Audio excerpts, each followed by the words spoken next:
Hello बच्चों, let's see this question.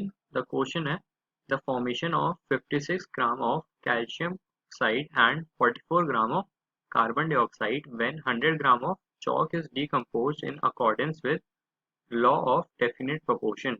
तो हमें इस क्वेश्चन में ट्रू है या फॉल्स ये हमें बताना है। क्वेश्चन में ऐसा बोल रहा है एक चौक है 100 ग्राम की, मतलब चौक को कैल्शियम कार्बोनेट भी कहते हैं।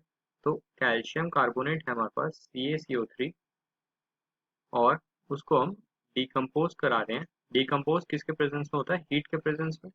किसमें? कैल्शियम ऑक्साइड प्लस CO2 के फॉर्म में। और हमें यहाँ पर वेट बता रखा है कि जो चौक है वो उसका 100 ग्राम लिया था इनिशियली, और जो कैल्शियम ऑक्साइड का जो फॉर्मेशन हुआ है वो हुआ है कितना? 56 ग्राम का। और जो कार्बन डाइऑक्साइड बनी है वो बनी है 44 ग्राम्स की। तो हमें बोल रहा है कि ये जो इक्वेशन दी है वो लॉ ऑफ डेफिनेट प्रोपोर्शंस को फॉलो करती है। ये ट्रू है कि ये फॉल्स है? तो की कंसेप्ट इस क्वेश्चन में होगा।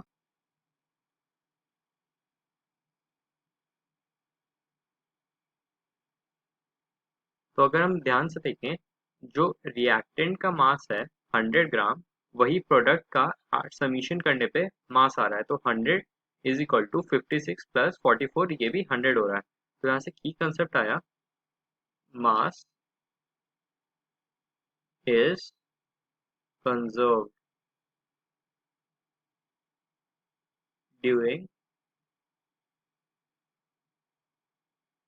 The reaction. मतलब मास रिएक्टेंट और प्रोडक्ट का सेम है।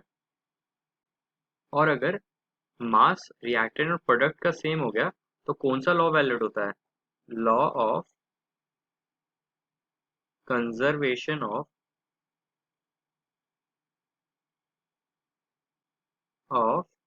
मास।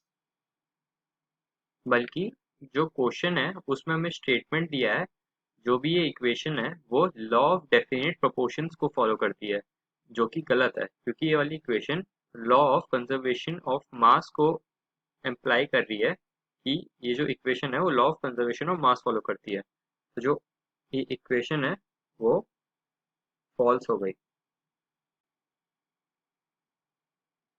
Hope you understood it well. Best of luck.